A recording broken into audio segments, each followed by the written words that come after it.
ఈశ్వర భక్తి లేదనుకోండి, భగవంతుని ఎడల భక్తితో లేకపోతే కష్టము ఎంత పూర్తి స్థాయిలో రావాలో అంత పూర్తి స్థాయిలో వస్తుంది.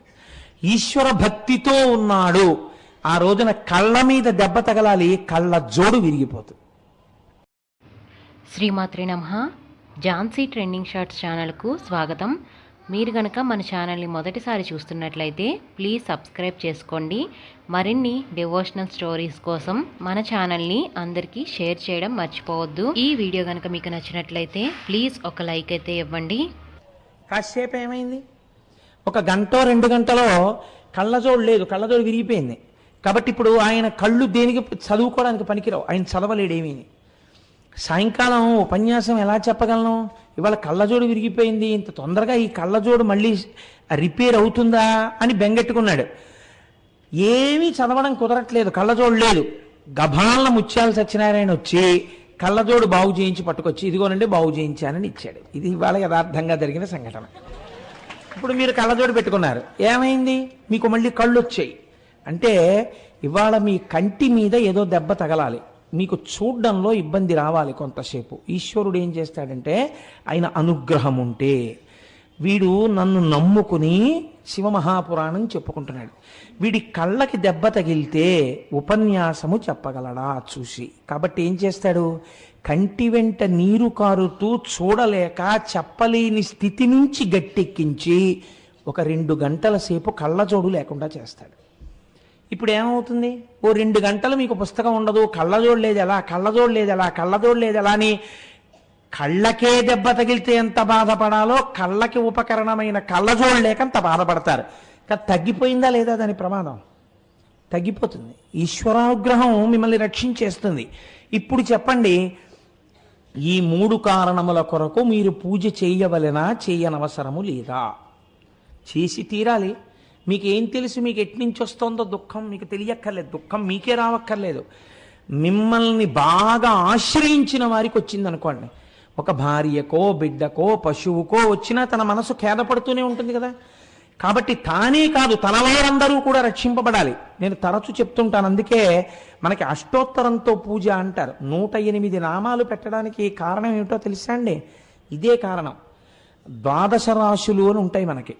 ఈ 12 రాశుల్లోకి పాదాలు వెడతాయి, నక్షత్రముల యొక్క పాదములు. అవి సాధారణంగా 9 పాదాలు చొప్పున వెడుతూ ఉంటాయి. 12 రాశుల్లో 12 9 108. మీ వాళ్ళందరూ ఎక్కడెక్కడ ఏ ఏ రాశుల్లో ఉన్నారో, ఏ ఏ గ్రహాల వల్ల ఏ బాధలు పడాలో యజమాని ఏం చేస్తాడంటే వీళ్ళందరినీ రక్షించడానికి తాను అష్టోత్తరంతో పూజ చేస్తాడు. ఋషో చెప్పిన అష్టోత్తరాలు వాడాలి. మీ సొంత అష్టోత్తరాలు కొత్త కొత్త అష్టోత్తరాలు వాడితే కుదరదు. ఋషి ప్రోక్తములైన అష్టోత్తరములను పూజ యందు అనుసంధానం చెయ్యాలి. అనుసంధానము చేసి ఋషుల చేత నిర్ణయించబడినటువంటి స్వరూపములను ధ్యాన శ్లోకములతో పూజ చేస్తే ఈ 12 రాశుల యందు ఇబ్బందులు పడి మీరు బాధపడవలసినటువంటి ఇబ్బందిని ఇవి తప్పిస్తాయి. కాబట్టి 108 ఇవ్వడం వెనకాతల ఉండేటటువంటి రహస్యం అది.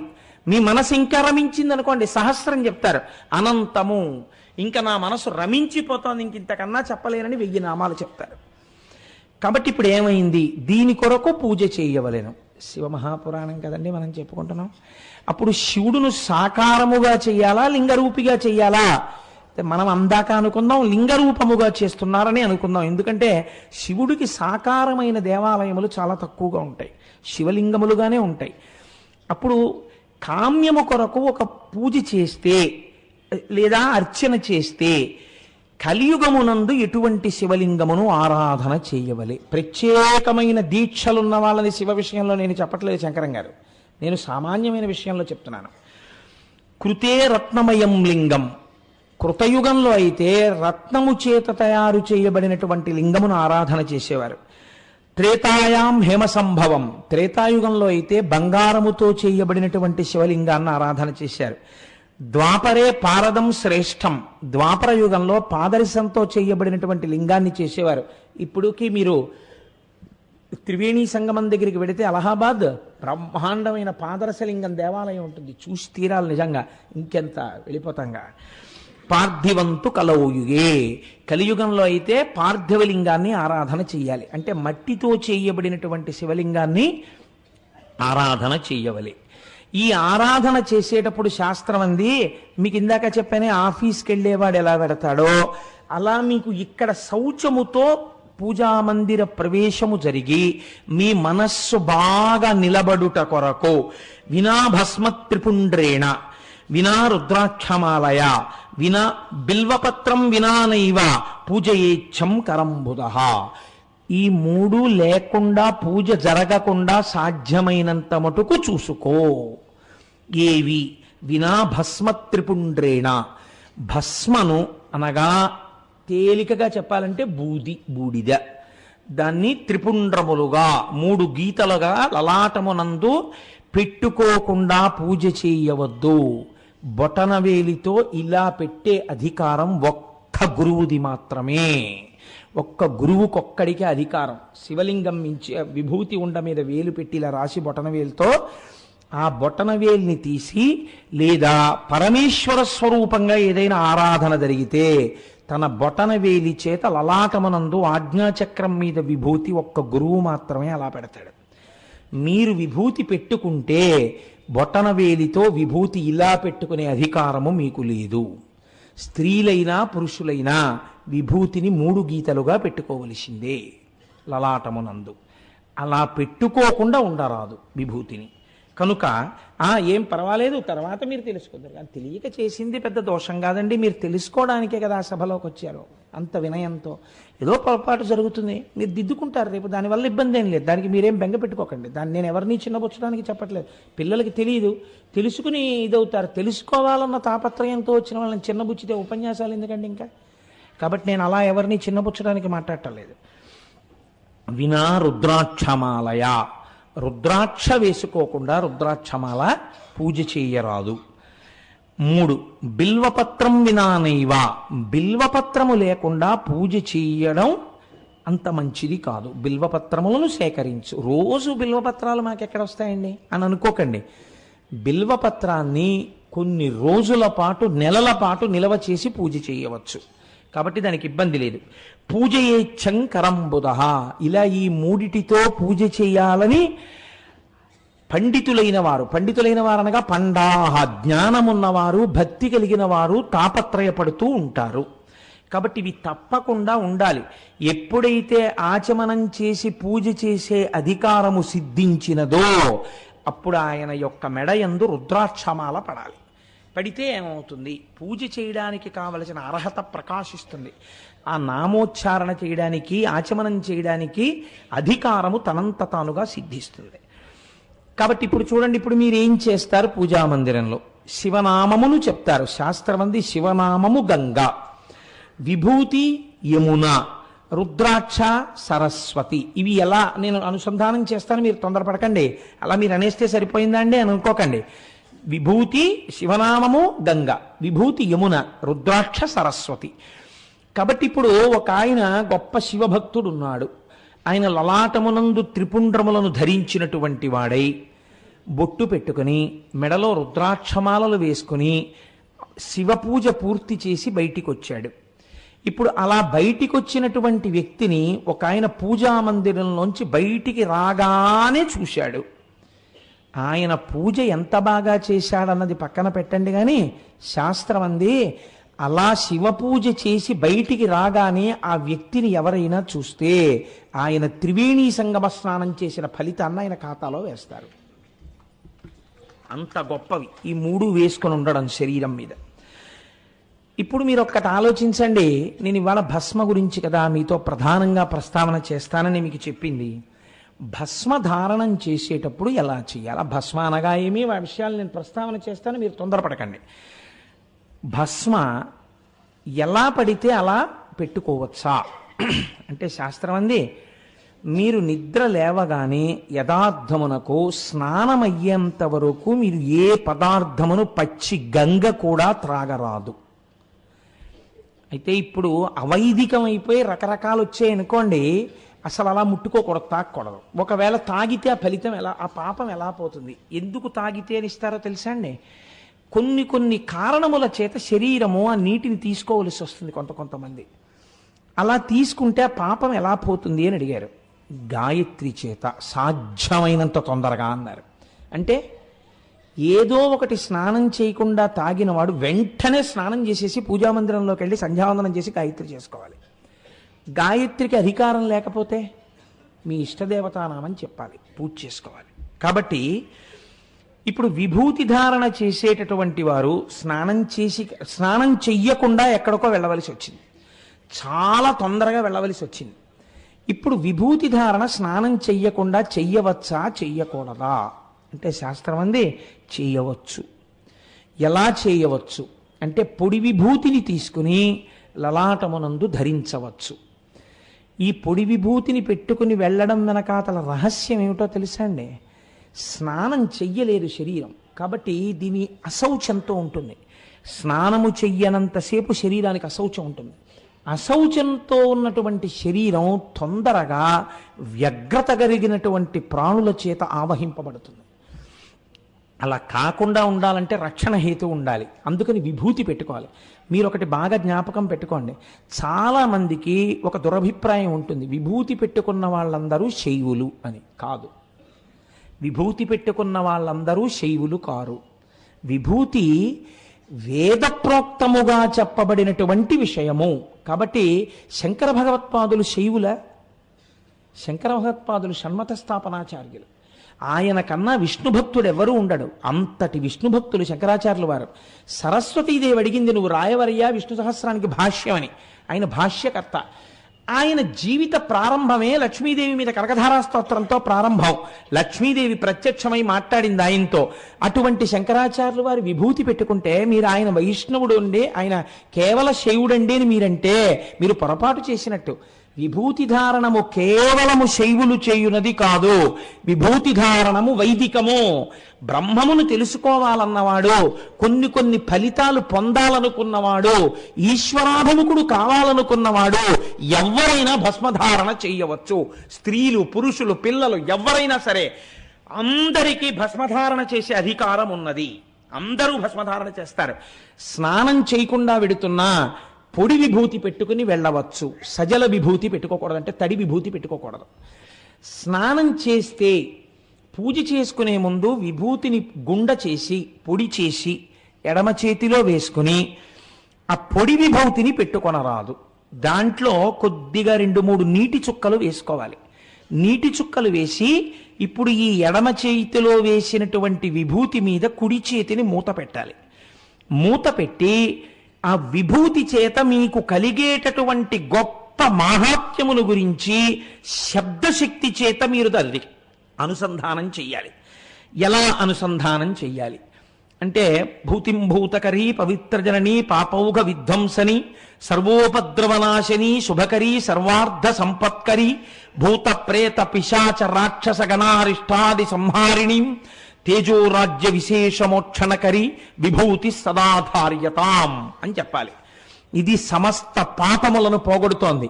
ఇది నా శరీరమునందు అలది ఉండగా భూత ప్రేత పిశాచ రాక్షస గణములు నా ఇంట ప్రవేశించలేవు. అందుకే ఒక్కొక్క మహాత్ముడు ఇంట్లో తిరుగుతూ ఉంటే ఆయన యొక్క ఆరా, ఆయన యొక్క విభూతి ప్రకాశించినంత మేర ఉగ్రగణాలు ప్రవేశించవు. భూత ప్రేత పిశాచ రాక్షస గణారిష్టాది సంహారిణి తేజోరాజ్య విశేషమోక్షణకరి. తేజస్సును నాకు ప్రసాదించగలిగినది, నాకు విశేషమైన ఐశ్వర్యమియ్యగలిగినది, నాకు మోక్షమియ్యగలిగినది ఈ విభూతి.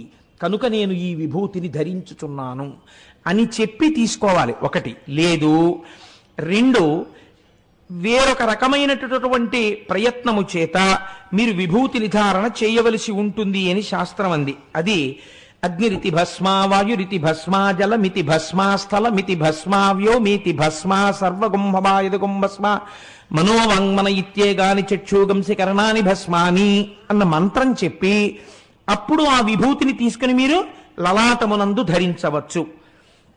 3, బ్రహ్మచారి అయితే సాధ్యమైనంత వరకు ఓం త్రయంబకం యజామహే సుగంధిం పుష్టివర్ధనం ఉర్వారుకమివ బంధనాన్ మృత్యోర్ముక్షీయమామృతాత్ అన్నటువంటి మంత్రం చెప్పి ఆ సజల విభూతిని ధరించవలే.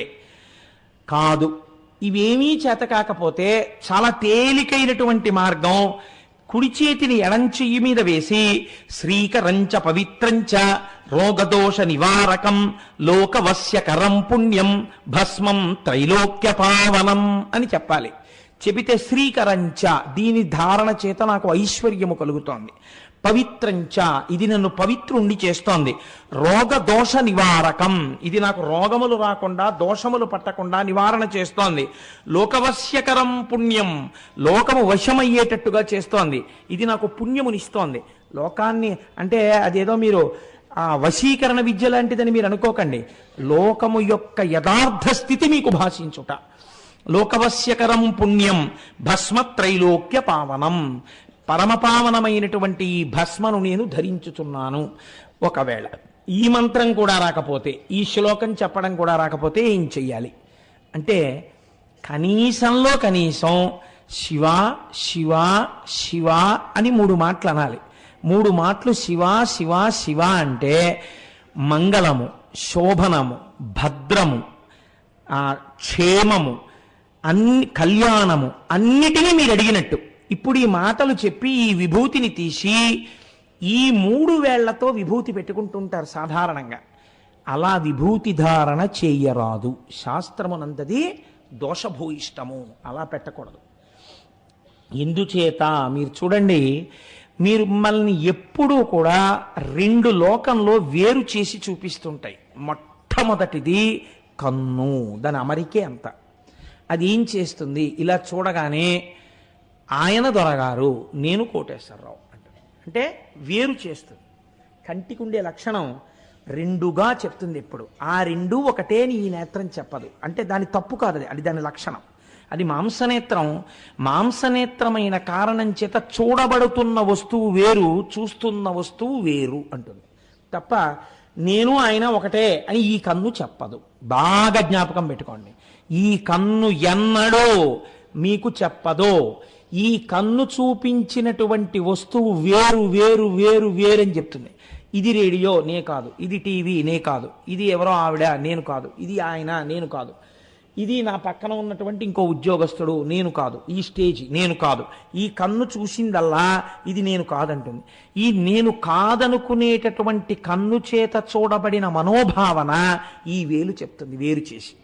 అందుకే ఇవన్నీ వెనక్కి తీసుకుంటే ఇదొక్కటి ఇలా అంటుంది. రజోగుణము, వ్యగ్రత, వేర్పాటు, రెంటింటిని చూచుట, అనేకమును చూచుట ఈ వేలి యొక్క మనోభావన ఈ వేలు చేత ప్రకటితమవుతుంది. ఈ వేలు ఇలా అంటుంది, అందుకే ఇలా ఇలా అంటారు. కోపం వచ్చిందనుకోండి ఈ వేలే ఇలా అంటుంది, అంతేగాని ఇలా ఇలా అనరు. అలా అలా అంటే ఇంకోటి అనుకుంటారు, ఇలా ఇలా అంటారు. లేకపోతే ఇలా ఇలా అనరు, ఎవరు ఇలాగే అంటారు. చూడండి, రజోగుణ తమోగుణ ద్వైత భావనలన్నీ ఈ వేలి చేతనే ప్రకటితమవుతాయి. అందుకే పూజ యందు ఈ వేలిని ఉపయోగించడం నిషిద్ధం. ఈ వేలిని పక్కన పెట్టి ఇలా తీస్తాం. ఏదైనా పూజ బాగా అలవాటు పడింది అని గుర్తేమిటో తెలుసా అండి, ప్రయత్నం లేకుండా ఈ వేలు పక్కకి వెళ్ళిపోతుంది. పూజ చేస్తున్నాడు అనగానే ఆఫీస్కి వెళితే ఉపయోగపడుతుంది. పూజలోకి వెళ్ళగానే ఆ వేలు పక్కన పెట్టేస్తుంది. పక్కన పెట్టేసి ఇలా తీసుకుని వేస్తుంటాడు. ఈ వేలు పక్కకి వెళ్ళిపోతుంది. అంటే నేను ఈ భావనలను విస్మరించినాను. ఇప్పుడు నేను అంతటా ఈశ్వరుణ్ణి చూస్తున్నాను. వేలు పాపం కాదు, మీ లోపలి పాపం పక్కన పెట్టాలి. పక్కన పెట్టడానికి ఈ వేలుని మీరు పక్కన పెట్టమని చెప్తే మీరు ఈ వేలుని తీసుకొచ్చి విభూతి ధారణ యందు ఎలా ఉపయోగిస్తారు? కుదరదు కదా. ఇలా ఇలా విభూతిని రుద్ది మీరు ఇలా ఎలా పెడతారు? పెట్టకూడదు. కాబట్టి నీటి యందు భస్మని తడిపి మృగముద్ర పట్టమని చెప్పింది శాస్త్రం. మృగముద్ర అంటే ఈ 2 వేళ్ళు పైకి లేపి మీరు మొదట ఈ 3 వేళ్లని ఇలా పట్టుకుంటే మృగముద్ర అంటారు. కొంచెం మీరు జాగ్రత్తగా గమనిస్తే మీకు అర్థమైపోతుంది. ఏ లేడో జింకో ఇలా కొమ్ములతో నిలబడినట్టుగా మీకు కనపడుతుంది. ఈ 3 వేళ్ళు కలుస్తాయి, 2 వేళ్ళు నిలబడతాయి. ఇలా నిలబడిన దాన్ని మృగముద్ర అంటారు. ఇప్పుడు ఈ సజల భస్మ ఉంది కదండి, తడి భస్మ, ఇందులో ఈ 2 వేళ్ళు ఇలా అంటారు ముందు, తర్వాత ఈ బొటన వేలు ఇలా అంటారు. అన్న తర్వాత కుడి చేతి వేపు నుంచి ఎడమ చేతి వేపుకి ఈ 2 వేళ్ళు బొటన వేలు పట్టగలిగినంత దూరాన్ని విడిచిపెట్టి కనత వరకే ప్రయాణం చెయ్యాలి. అంటే ఇక్కడ పెట్టి ఈ 2 వేళ్ళు ఇలా వెడతాయి, వెళ్ళి ఇక్కడ ఆగిపోవాలి, అలవాటు అయిపోవాలి అది. అప్పుడు ఈ బొటన వేలుకి ఉంది కదా విభూతి, సజల విభూతి, అది ఇక్కడ తగలగానే ఈ 2 వేళ్ళు పైకి లేచిపోవాలి. లేచిపోయి మధ్యలోంచి ఇలా వెనక్కి ఈ వేలు రావాలి. దీనిని శాస్త్రోక్త విభూతి ధారణము అంటారు. మనకి వాసనలోని కొన్ని జన్మల నుంచి తరుంకొస్తాయి. ఇది మనుష్యుని యొక్క జీవితాన్నే ఒక కొత్త మలుపు తిప్పగలిగినటువంటి విశేషం అండి భస్మధారణం అన్నది. కొన్ని కోట్ల జన్మల నుంచి వాసనలు తరుగుతాయి. అంటే మనస్సు అలవాటు పడిపోయింది ఒక సుఖానికి. మీరు చూడండి, మీరు కొంతమందిని అడగండి, ఏమండి మీరు చేసేది తప్పని మీకు తెలియదా? తెలుసు. అది వ్యసనమని మీకు తెలియదా? తెలుసు. అలా చెయ్యడం చాలా హేయమైన విషయము అని మీకు తెలియదా? తెలుసు. మరి మీరు ఎందుకు చేస్తారు అని అడిగారు అనుకోండి, అలా చెయ్యకుండా ఉండలేని బలహీనత అండి అంటాడు. దీన్నే శాస్త్రం ఏమందో తెలుసా అండి? వాసనాబలము అంది. నువ్వు దారి తప్పి ఈ గత జన్మల నుంచి ఒక తప్పు పనికి అలవాటు పడ్డావు. అది ఏం చేస్తోందంటే శరీరం వదిలిపెట్టేసిన మనస్సు అదే కాబట్టి జీవుణ్ణి పట్టుకుంది. ఈ వ్యసనం తరుగుతోంది నిన్ను. కాబట్టి అది ఏం చేస్తుందంటే ఎప్పుడూ నిన్ను పాడు చేసేద్దామనే చూస్తుంది. అందులో మనుష్య జన్మలో మరీ పాడు చేయాలని చూస్తుంది. ఈ పాడు చెయ్యాలి పాడు చెయ్యాలి పాడు చెయ్యాలని చూసేటటువంటి వ్యసనం ఏది ఉన్నదో, వాసన ఏదున్నదో, ఈ వాసనని అధిగమించాలి. అధిగమించడానికి మీకు ఈశ్వరుడు ఒక్క మనుష్య జన్మలో మాత్రమే బుద్ధి అన్నదాన్ని ఇచ్చాడు. ఇతర ప్రాణులకు ఆ బుద్ధి లేదు. బుద్ధి అనగా మీ వాసనా బలాన్ని గెలిచే ప్రయత్నం మీరు చేయుట, లేదా మీరు తెలిసో తెలియకో భస్మధారణ చేస్తున్నారు. చేస్తుంటే ఏమవుతుంది? అది శివచిహ్నము. శంకరుడు పెట్టుకున్నాడు కదండి భస్మ. శంకరుడు పెట్టుకున్నాడంటే మళ్ళీ మీరు ఏమండి ఇది శైవమా అని అనకండి. శివాని నేను అన్నప్పుడు అది పరబ్రహ్మము అని గుర్తుపెట్టుకోండి. ఎందుకని నేను అందుకే ముందు శ్లోకం చెప్పాను. ఏది శం అన్నప్పుడు నిత్య సుఖ ఆనంద సమస్త సుఖములనీయగలిగిన పరబ్రహ్మమో అది. ఇప్పుడు ఆ పరబ్రహ్మమునకు భేదము లేదు. అటువంటి పరబ్రహ్మము సాకారముగా కనబడితే విభూతి ధారణ చేసి కనపడుచున్నది. అనేకమంది దేవతా స్వరూపాలు విభూతి ధారణ చేస్తాయి. శాస్త్రము ప్రకారం చాలా మంది దేవతలు విభూతి ధారణ చేసి ఉన్నట్టుగా మీకు తెలుస్తుంది. తర్వాత తర్వాత తర్వాత తర్వాత అనేకమైనటువంటి మార్గములు లోకంలో వచ్చి అనేక రకములైనటువంటి ఆ చిహ్నములను ధరించడం అనేది లోకంలో వచ్చింది. నేను దాన్ని తప్పు పట్టట్లేదు. అది ఎవరు చేసినా ఒక మంచి పనికే చేశారు. ఎవరు చేసినా ఒక తత్వాన్ని చూపించడానికే చేశారు. అందులో దోషం ఉందని కానీ ఇది గొప్ప అది తక్కువ అని కానీ నేను ఎంత మాత్రమూ ప్రతిపాదన చేయడానికి సిద్ధంగా లేను. కాబట్టి చూడండి, ఇప్పుడు ఆ విభూతి ధారణ చేస్తే మీకు ఉన్నటువంటి వాసనాబలమును మీరు గెలవగలిగిన సందర్భాన్ని ఈశ్వరుడు ఇస్తాడు. ఇదే పాపక్షయం అంటే. మీకు నేను ఒక ఉదాహరణ చెప్తాను. ఇంతసేపు నేను నోరు కొట్టుకుని అరిచే కన్నా ఒక్క ఉదాహరణ చెప్తే మీరు పట్టుకుంటారు. నిన్నటి రోజునో మొన్నటి రోజునో నేను అరుణాచలం గురించి చెప్తూ మీకు అరుణగిరినాథర్ గురించి చెప్పాను. సుబ్రహ్మణ్యేశ్వర స్వామి వారి యొక్క దర్శనాన్ని పొంది ఆయన సుబ్రహ్మణ్యుడి మీద స్తోత్ర రచన చేశారు అని. అరుణగిరినాథర్ జీవితం ఏమిటో తెలుసా అండి? ఆయన ఒక వేశ్యాపుత్రుడు. ఆ వేశ్య ఒక పురుషుడితో భోగించడం వల్ల అరుణగిరినాథర్ పుట్టారు. అదే వేశ్య వేరొక పురుషుడితో భోగించడం వల్ల వేరొక స్త్రీ పుట్టింది. కానీ ఆవిడ వేశ్య కనుక పురుషులు పితృత్వాన్ని అంగీకరించలేదు, భోగించి వెళ్ళిపోయారు. ఈవిడికి మాత్రం 2 పిల్లలు ఉండిపోయారు. కాబట్టి ఈవిడ 2 పిల్లలు ఈవిడ అమ్మ అని పిలిచేవారు, నాన్నలు వేరు. ఆ విషయం ఆ వేశ్యకి తెలుసు. ఈవిడ మరణిస్తోంది. వేశ్య మరణిస్తూ ఆడపిల్లని పిలిచి ఈ మగపిల్లవాడి చెయ్యి ఆ పిల్ల చేతిలో వేసి ఆవిడ ఒక మాట చెప్పింది. వీడు చిన్న పిల్లవాడు, వీడికి తెలియదు, నీ తండ్రి వీడి తండ్రి ఒకరు కాదు. నా శరీరము 2 పురుషుల చేత భోగింపబడింది. ఆ 2 పురుషుల యొక్క తేజ ఫలితంగా వీడు నీవు నా కడుపున పుట్టారు. కానీ ఒక తల్లి బిడ్డలు కనుక నీ తమ్ముడిగా చూసి వాడిని ఆదరించు, చిన్నపిల్లవాడు వాణ్ణి రక్షించు అని వాడి చెయ్యి ఈవిడి చేతిలో పెట్టి ఆవిడ కన్ను మూసింది. వేశ్య అయితే ఆవిడికి మాతృప్రేమ ఉండదేమిటండి? కన్ను మూస్తే అక్కగారు ఎంతో కష్టపడి వాడిని పైకి తీసుకొస్తూ ఆవిడ చాలా ఐశ్వర్యాన్ని కలిగి ఉన్నటువంటి తల్లి. ఆవిడ అంతకుముందు తల్లిగారి వలన సంక్రమించింది. ఈయన పుట్టుకతో అపారమైనటువంటి స్త్రీలోలుడు. కారణం ఏమిటి? తేజస్సు. ఈయన జీవుడికి ఆ వ్యసనం ఉంది. ఈయనకి స్త్రీభోగమే జీవితంగా గడుపుతున్నాడు. ఐశ్వర్యం అంతా అయిపోయింది. అయిపోయి నిర్ధనులైపోయారు ఇద్దరు. అయిపోయిన తర్వాత ఒకరోజు అక్కగారి దగ్గరికి వచ్చి, అక్క నువ్వు డబ్బిస్తావా ఇవ్వవా, నేను స్త్రీ భోగము అనుభవించకుండా ఉండలేను, కాబట్టి నేను వేశ్యవాడకి వెళ్ళాలి, నాకు డబ్బు ఇయ్యి అని హఠం చేశాడు. ఇవ్వడానికి రూపాయి కూడా లేదు నాన్న, తినడానికి లేదు, నేను పస్తులు ఉంటున్నానంది అక్క. నాకు అనవసరం, డబ్బిస్తావా ఇవ్వవా అంది. ఇక్కడే కూర్చోంది అక్కగారు అని వీధి తలుపు వేసి లోపలికి వెళ్ళి ఆవిడ తన శరీరము మీద ఉన్నటువంటి వస్త్రములన్నింటినీ తీసేసి గదిలోకి వచ్చింది. వచ్చి, ఇవాళ నీకు ఒక రహస్యం చెప్తున్నాను, నీ తండ్రి నా తండ్రి ఒక్కరు కాదు, మన ఇద్దరం ఒక్క తల్లి కడుపున పుట్టాం. నేను నీకు డబ్బు ఇవ్వలేను, నా దగ్గర డబ్బు లేదు, కానీ ఈ శరీరము స్త్రీ శరీరము కదా, దీన్ని అనుభవించు అంది. ఈ మాటలు విన్నాడు అరుణగిరినాథర్. అక్కగారిని అలా చూశాడు అంతే. వెంటనే తలుపులు తీసి తను చేసినటువంటి పాపములు జ్ఞాపకానికి వచ్చి పసిపిల్లవాళ్ళ ఏడుస్తూ అరుణాచలం దేవాలయంలోకి వెళ్ళిపోయి, నా పాపమునకు నిష్కృతి లేదు, నేను చేసిన పాపానికి అని ఆ గోపురం ఎక్కి దాని మించి కిందకి దూకేశాడు చచ్చిపోతానని. ఆ మార్పు రాగానే సుబ్రహ్మణ్యుడు పట్టుకున్నాడు అంతే. ఆయన మహాకావ్య నిర్మాత అయిపోయాడు. ఇప్పటికీ కిలిగోపురంలో చిలకై పాడుతున్నాడు. ఇప్పుడు మీరు చెప్పండి, ఎంతలో వచ్చింది ఈ మార్పు? ఎన్ని జన్మల వాసనాబలమో ఒక్క సంఘటన మార్చింది.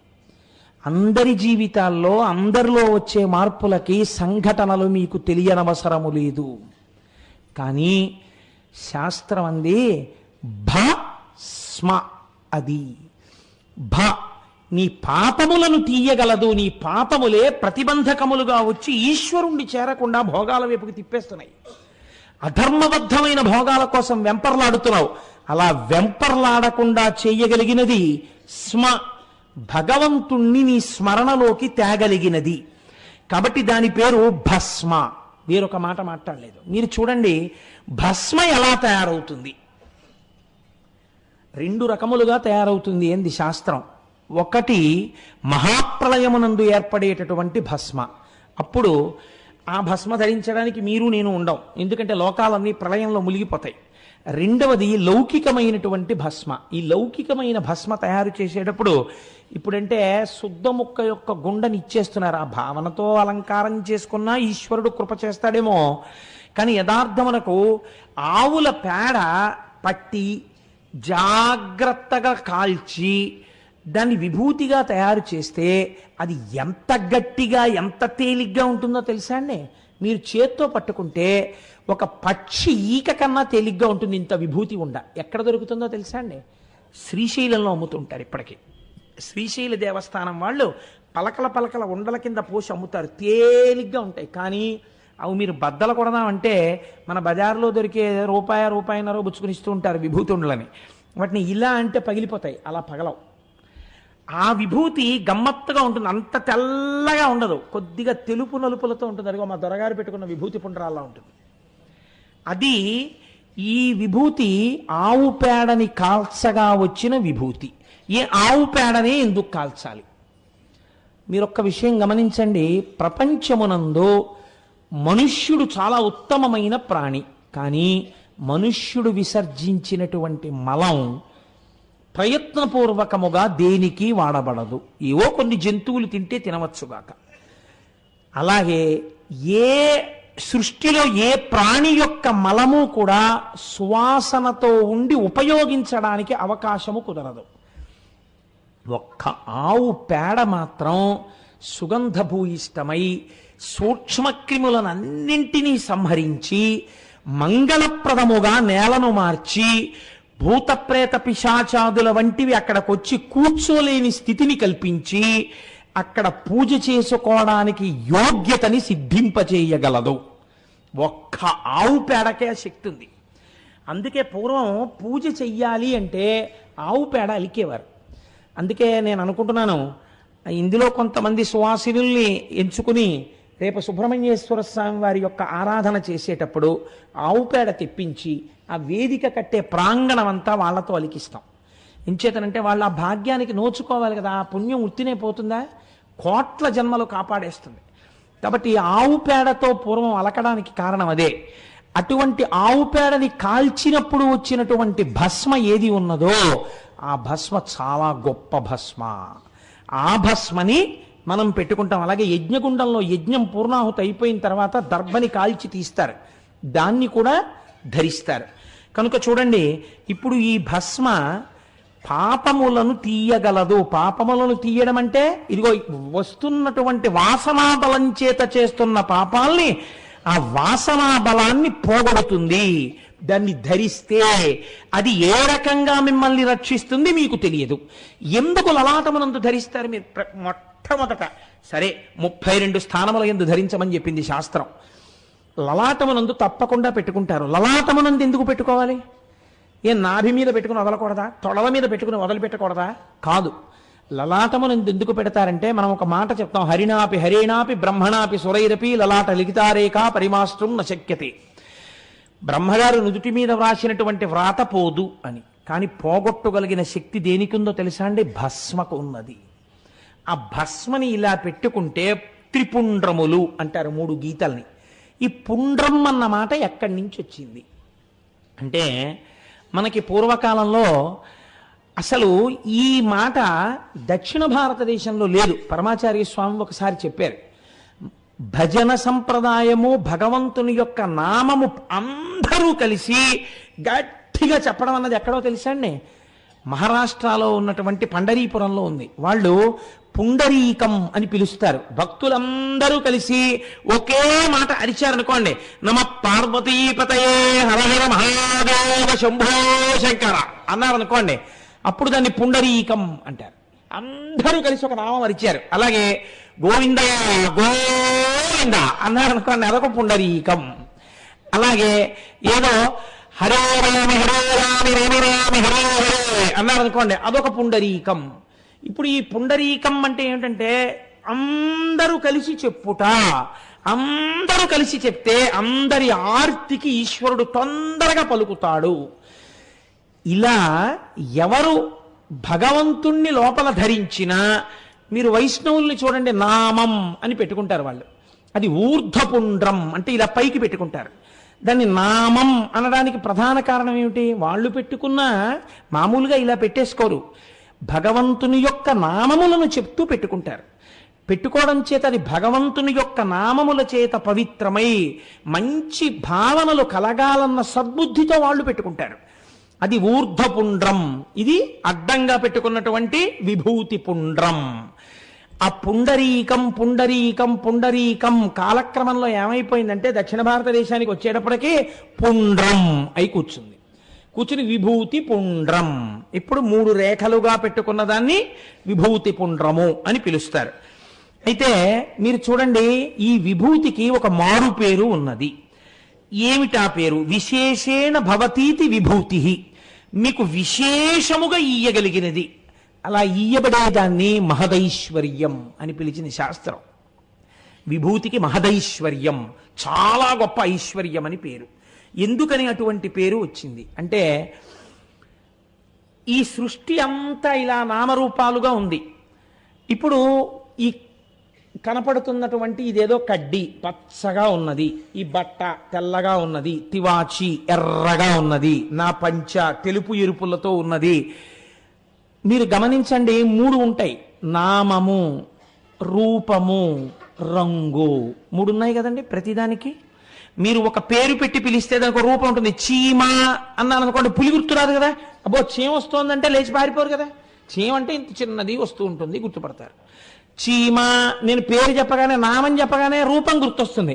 నల్ల చీమ ఎర్ర చీమ అంటారు, ఎర్ర చీమే అమ్మో కుడుతుంది రోయ్ అంటారు.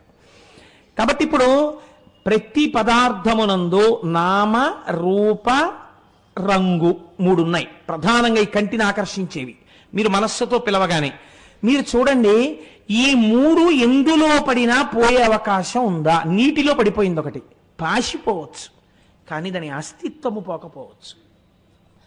అగ్నిలో పడిపోయింది ఒక కర్ర, పడిపోతే కర్ర రూపంలో కాలిపోతుంది. ముందు కాలిపోయిన తర్వాత కర్రకున్న గోధుమ రంగు పోయి నల్లగా అయిపోతుంది. ఇప్పుడు అది ఇంకా కాలిపోయింది అనుకోండి, ఏమైపోతుంది? తెల్లటి భస్మ అయిపోతుంది. ఇప్పుడు నామం ఉందా? కర్ర లేదు. రూపం ఉందా? కర్ర రూపం లేదు. కర్రకున్న రంగు ఉందా? లేదు. అందులో చీమ పడిపోయింది. నామ రూప రంగు ఏమయ్యాయి? తెలుపులోకి వెళ్ళిపోయాయి. 3.